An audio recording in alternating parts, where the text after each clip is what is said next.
Bonjour à tous, on est parti pour la Forge des âmes, donc Tourment, la tour des damnés. On part directement sur l'échelon 3. On a déjà fait les deux autres avant, mais si vous vous sentez plutôt à l'aise et que vous êtes bien stuff aussi, vous pouvez directement faire l'échelon 3, ce qui vous permet d'avoir les récompenses du 1 et du 2 en même temps, et du coup vous pouvez gagner du temps. Donc là on est parti pour un petit guide, donc nous on n'est pas là d'un tank, donc ça sera un peu plus basé sur ça, mais il y aura aussi, ça sera aussi un guide sur la tour des damnés d'une façon générale. Donc le petit premier bonus, donc là on a un bonus de dégâts sur la gauche et sur la droite, un bonus plutôt défensif qui permet en fait si vous voulez autour d'une zone de 15 mètres tous les mobs qui seront à proximité auront leur vitesse d'incantation réduite. Ce qui va être intéressant puisque certains mobs qui castent font très mal. Donc ça va permettre de mieux se défendre. Donc là vous pouvez voir un objectif bonus très important. Donc dans la tour, il y a beaucoup de choses un peu importantes à retenir. Notamment que vous avez beaucoup de temps et vous n'avez pas de temps limité, pas comme les donjons mythiques ou des choses comme ça. Donc si vous voulez, il faut prendre son temps, pas s'affoler et essayer de faire un maximum d'objectifs bonus et de ratisser vraiment toute la map pour pouvoir à la fin avoir un maximum de bonus pour tuer le boss final. Donc là on a pris un objectif bonus qui nous demande de trouver un médaillon, quelque chose comme ça. Donc là voilà, faut être attentif au niveau de la map à toutes ces choses là. Là très important, dès que vous voyez un petit fantôme, il faut lui parler pour libérer l'âme, ce qui va vous donner un vestige d'âme. Vestige d'âme qui en fait vous donne 1% de votre caractéristique principale. Donc moi je suis pas là d'un tank, donc ça va être la force. Mais 1% de force, vous vous dites c'est peut-être rien, mais si vous en avez 23% de force en plus, c'est incroyable. Donc voilà, très important de ne pas éviter ça. Là vous me voyez casser un peu des vases. Pourquoi je fais ça? Parce qu'en fait dans des vases il peut y avoir aussi des bonus cachés. Donc voilà, vous allez casser les vases, il va y avoir une petite boule noire qui va apparaître. Et donc c'est pour ça qu'il faut bien tous les casser pour ne rien rater. Donc on continue, donc voilà, on garde toujours la même logique. Avec le pal tank, ce qui est cool, c'est que vous pouvez vraiment, en tout cas à ce échelon là, vous faire plaisir et paquer un maximum de mobs. Là, comme vous le voyez, on a le médaillon qui est juste là. Donc c'est bon, on va pouvoir finir l'objectif bonus. Donc le mob se transforme en petite orbe noire, comme celle-là. Donc pour cet objectif bonus, on va prendre celui de gauche. Celui de droite donne de la vitesse de déplacement, on s'en fout un peu, alors que l'autre donne un bouclier. Qui est, bon, il n'est pas hyper intéressant, mais c'est toujours ça de prix par rapport surtout à celui de gauche. Donc là, vous voyez, c'est ce qu'on avait en face de nous, c'était le boss de fin de l'étage. On va pas s'en occuper puisqu'on veut vraiment ratisser tout l'étage pour voir s'il n'y a pas d'autres bonus. Donc là on avait le choix entre deux choses. Dès que vous avez vestige d'âme, priorisez toujours ça, puisque là j'ai récupéré 10 vestiges d'âme, ce qui me donne au final 10% de force en plus, ce qui est vraiment très très fort. Donc toujours prioriser ce bonus. Donc on continue, on pack un peu les mobs. Rien de très intéressant puisque bon à ce niveau là c'est très simple, donc vous prenez pas trop la tête non plus. Bien casser tous les vases, c'est ce qu'on fait. Et là comme je vous le disais, il y a un vase qui cache un bonus, ce qui nous permet là de gagner encore un bonus et ça peut être très intéressant. Donc là par exemple ça l'est. Ça nous permet d'avoir 3 impositions des mains gratuitement. C'est-à-dire que imposition des mains, c'est un sort qui nous fait gagner toute notre vie d'un coup, et qui normalement a un temps de recharge de 7 minutes, et là on a 3 charges. C'est-à-dire que finalement, sur pas mal de combats, vous allez être safe. Donc ça c'est cool. Toujours important, ne pas oublier de parler aux fantômes. Voilà, ça vous donne un vestige d'âme en plus, c'est toujours cool. On continue dans cet étage. Donc là on fait le boss de fin. Et pour passer, donc chaque boss de fin d'étage donne un bonus. Donc là les bonus sont pas trop mal, mais c'est vraiment celui qui se démarque, c'est celui qui réduit de 10% le temps de recharge de glace divin, qui est le sort de congrégation des Kyrians, et qui a un sort répété. puisqu'il fait beaucoup de dégâts, donne beaucoup de protection. Donc réduire le sort, réduire le temps de recharge de ce sort est très intéressant. On passe d'une minute à 50 secondes, c'est toujours cool. Donc là on se fait plaisir, on pack tout, et ça fait très mal comme on le voit, hein. En 10 secondes tout est mort. Attention par contre à faire attention aux pièges, donc là on voit les petites boules de feu là qui sont lancées. Si ça vous touche ça fait très très mal par contre, que vous soyez tank ou pas. Donc toujours faire attention un peu à votre positionnement. On continue, on finit ces petits mobs. Donc vous voyez, pas trop de difficultés pour l'instant. Hop, on va chercher un peu pour voir si on n'a pas oublié des choses. On continue, on continue. Hop, ok. Là c'est good. Ici on a des vases, on va voir s'il n'y a pas un petit bonus caché dedans. Et il y en a un. On peut l'apercevoir, hein. D'ailleurs le vase a une sorte d'ombre noire qui l'entoure. Donc là, c'est un sort qui permet que, une fois toutes les 45 secondes, le mot de gloire, donc le sort qui permet de vous heal, va vous donner un bouclier qui vous rend insensible au sort à distance. Donc c'est bien sur tout ce qui est mob qui tape à distance, etc. Le problème, c'est que là, on a un boss final qui tape au corps à corps.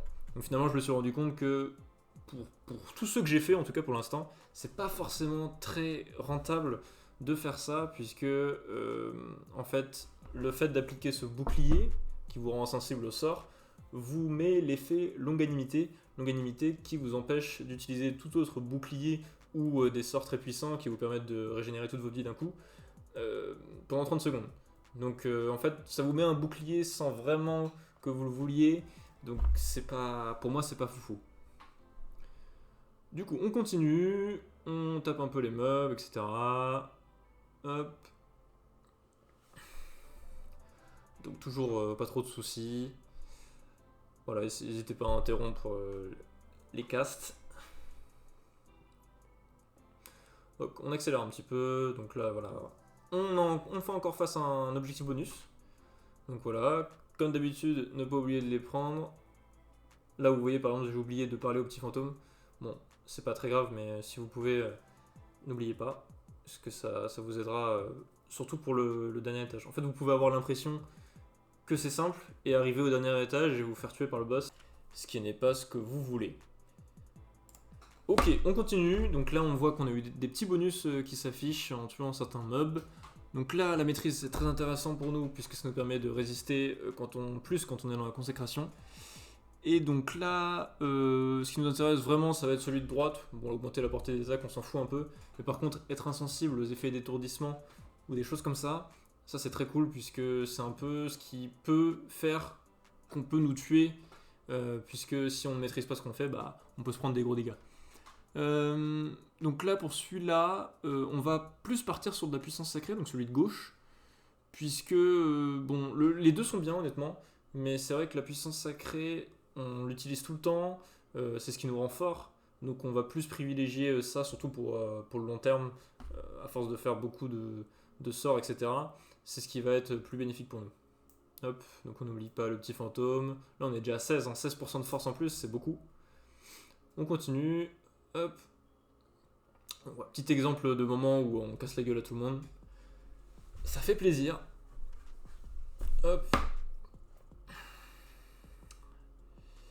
Je crois que je vais ouais, je vais lancer le glace divin. Le glace divin qui vient de tuer 3 personnes d'un coup.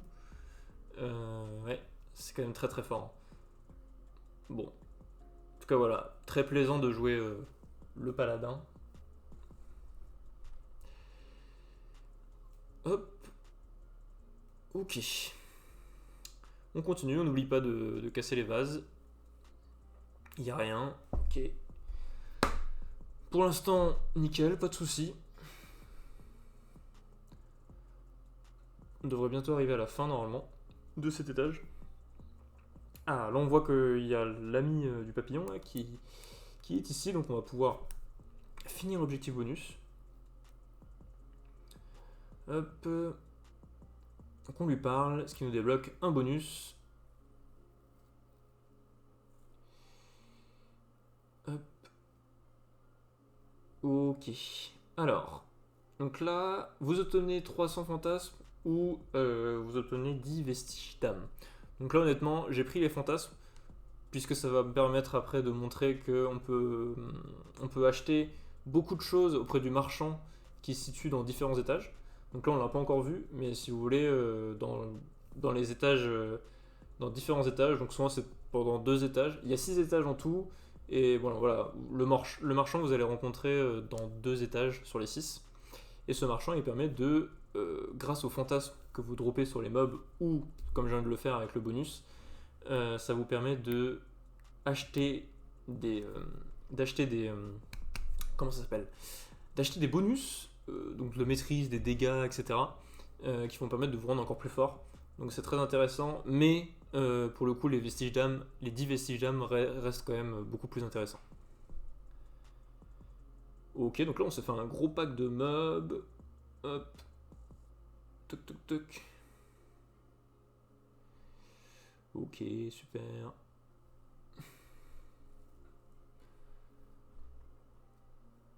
Tac. On finit ça. Pas oublier, voilà, de toujours... Ok. Ok, on va regarder le bonus. Ok, en vrai, ils sont tous bien. Celui de droite est très cool. Celui de gauche est bien aussi, mais celui au milieu est vraiment bien. Ça vous permet d'augmenter l'efficacité de 50% de la prochaine attaque, consommant de la puissance sacrée après votre jugement. Bon, c'est très cool, très cool, très cool. Donc, très puissant encore, surtout qu'on fait du mono-cible. Donc bon, très cool.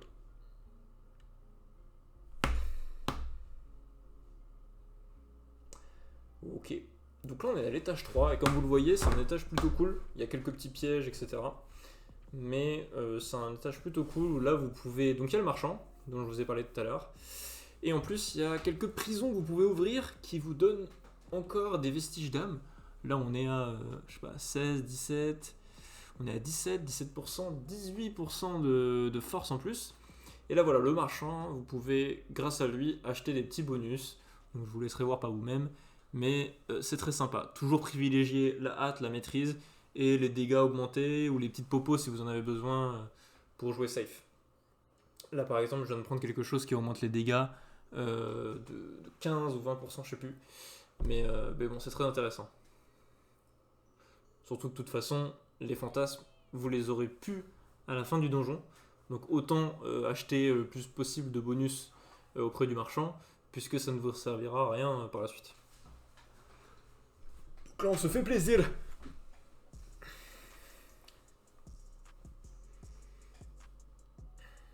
Ok. Donc on n'oublie pas de libérer bien toutes les cages. Et là, on a un petit bonus en plus. Donc 300 fantasmes. Donc ça, on s'en fout au milieu pour la vitesse de déplacement. Alors, à gauche, c'est bien. Même très bien. Puisque le mob que vous allez attaquer, dès que vous l'attaquez, ça va en fait réduire ses points de vie et ses dégâts de 20%. Donc nous, comme on est toujours dans la logique de finalement réussir à battre le boss à l'étage 6, c'est extrêmement intéressant puisqu'on va réduire de 20% les dégâts et les points de vie du boss final. Donc c'est quand même vraiment très cool. Hop, on continue, on accélère un petit peu, on casse tout. Attention, voilà, j'ai pris 75% de dégâts avec le piège. Toujours faire attention à ça. Mais normalement, il n'y a pas trop de soucis, il faut juste pas être un teubé comme moi. Yes. Hop, on continue. Là, on rentre dans... Et là, vous arrivez devant un coffre. Donc ça vous permet d'avoir un bonus supplémentaire encore. Et donc, comment ça marche pour ce coffre? Alors en fait, on a 4 symboles avec 4 couleurs différentes. Donc les symboles, on s'en fout, c'est plus la couleur qui va nous importer. Donc comme on le voit là, à l'extrême gauche, le bleu déverrouille une partie du coffre. Donc la 4e chaîne qui était à gauche, hop, elle a disparu. Donc ça veut dire que le bleu, tout à gauche, libère une des chaînes. Donc là, il faut bien retenir ça. Donc tout à gauche, on a le bleu qui marche. On a le vert juste à côté qui libère aussi une chaîne. Le rouge qui libère une chaîne pour le troisième en partant de la gauche. Et le vert qui libère une chaîne sur la droite. Donc on a bleu, vert, rouge, vert. Donc là on a... Et là, c'est à vous de trouver un peu comment faire pour avoir ces 4 couleurs alignées. En sachant que voilà, il y en a toujours un que vous allez pouvoir changer et qui, quand il changera, il ne va pas modifier les autres. Donc ça c'est toujours important à faire. Donc là, il nous manque le bleu tout à gauche. C'est lui qui se manie tout seul sans que ça change les autres. Et du coup c'est super, c'est validé. Donc là on a 2 bonus qui sont très cool, mais le bonus de gauche est vraiment pété. En fait, notre bouclier divin qui nous rend insensible pendant 8 secondes. Là on réduit sa durée de 60%, donc c'est vraiment très pété. Et toutes les 1 minute 4, on va pouvoir le faire. Ce qui est vraiment très très très fort. Donc on continue tranquillement, hop, on continue la petite map. Donc on casse tout. Rien de spécial, hein, toujours la même chose. Toujours éviter les pièges, attention. On évite, hop. Et là on arrive à la fin de l'étage avec le boss qui lui correspond. Donc on le tabasse. Et on regarde le bonus qu'il va nous donner. Hop. Alors. Donc tout ce qui est pour le cavalier, on s'en fout. Alors celui de droite, il paraît intéressant, mais ne l'est pas vraiment, parce qu'il augmente votre hâte, c'est super, mais en même temps il réduit les dégâts et les sorts de 75%, ce qui, à mon sens, pas foufou. Pas foufou. Bon, c'est les dégâts de nature, hein. Pas les dégâts de manière générale. Ok. Donc là, on va passer au 5e étage. Hop. Alors, pour ce 5e étage... Avant-dernier étage. On est parti. Toujours faire attention un petit peu aux pièges. On va aller parler aux petits fantômes aussi. Avant, on va leur casser la gueule. Hop. Ça dégage.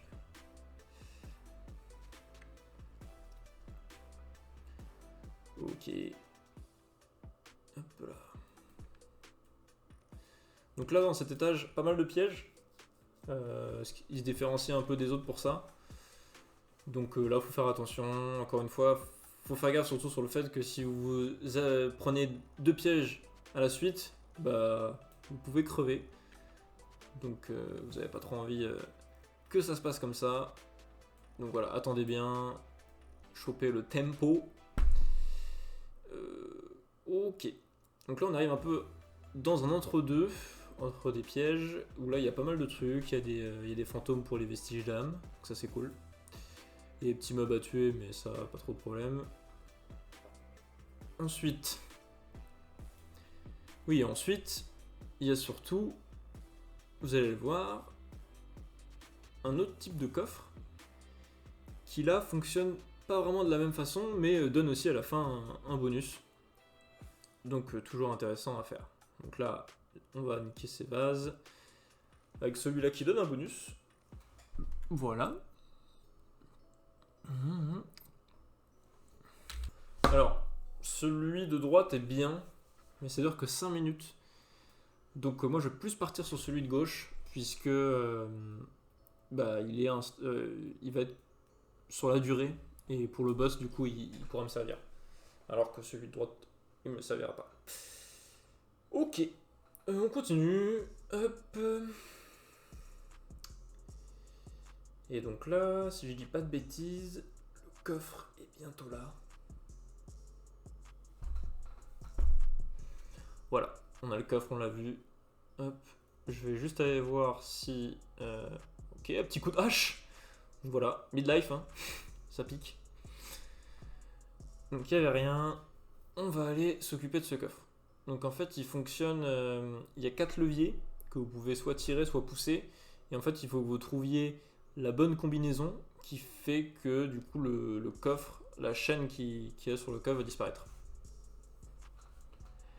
Donc là je vais tester un peu différentes combinaisons.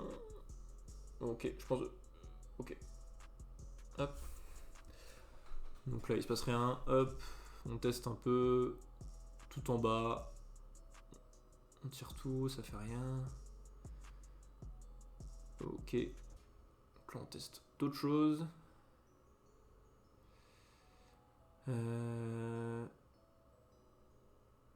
Toc. Toujours pas. Hop. Ok. Cette combinaison marche. Donc super, ça déverrouille. Donc là à droite ça donne un petit peu de dégâts. Et à gauche, bon, on s'en fout, c'est de la vitesse de déplacement. Donc on va privilégier ça. Allez, on continue. Attention la hache. Attention. Ok, parfait. Ok, on arrive au boss de fin d'étage. Tranquillement. Let's go. Ok. Donc sur la gauche, on a un bonus qui va faire que les mobs que vous allez attaquer vont perdre 50% de leur point de vie. Mais le problème, c'est qu'au bout de 10 secondes, ils vont commencer à reprendre leur point de vie. Donc en fait, c'est utile pour les gros packs de mobs que vous allez tuer assez rapidement. Mais sur un boss, pas vraiment utile puisqu'il va regagner toute sa vie. Par contre, le bonus de droite est extrêmement puissant puisqu'il permet de réduire tout en gagnant des points de vie, donc c'est vraiment pété. Celui-là, donc on avait de la vitesse, on a pris celui qui permettait, sous l'effet de consécration, donc c'est la zone qu'on met autour de nous, si un mob meurt, on augmente nos dégâts de 20% et nos points de vie, non, on augmente nos dégâts et nos soins de 20% pendant 10 secondes. Donc si on a un boss avec des ZAD, donc, qui invoque certains mobs, ça peut être très intéressant puisque tout au long du fight on va avoir ces bonus qui sont très cool. Donc vous voyez, c'était pas un bonus, il n'était pas forcément bleu, pas forcément violet, etc.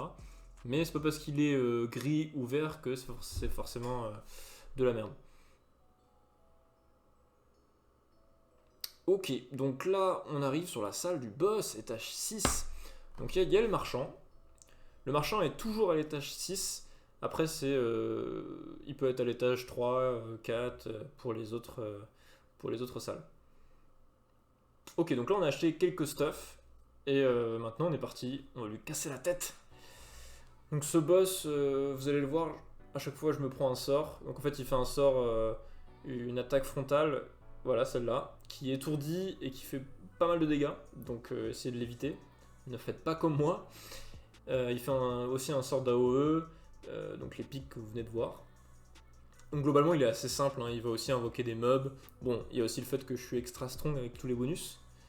Mais normalement ça devrait bien se passer. Donc là ça nous arrange, hein, qu'on ait les mobs, puisqu'on a le bonus qui nous donne 20% de dégâts et de soins en plus.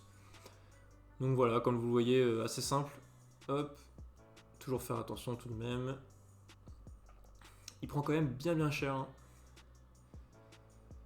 Hop. Tac. Ok. Bon, je me le reprends pour la route. Ok, super. Et voilà. Bah écoutez, on a fini la Forge des âmes. Donc c'était vraiment pas dur. Pour le coup, c'était pas très dur. Je pense qu'il est plus simple que les étages supérieurs pour le coup. L'autre salle du coup de la tour des damnés. Donc écoutez, j'espère que ça vous aura plu et que j'ai pu vous apprendre certaines choses, etc. En tout cas, voilà, j'ai donné mon avis par rapport au paladin, les différents bonus, etc. Donc n'hésitez pas à me dire en commentaire si vous n'êtes pas d'accord ou si c'est le cas aussi, pourquoi pas. En tout cas, n'hésitez pas à vous abonner si ça vous a plu pour ne pas rater les prochaines vidéos. Allez, tchuss!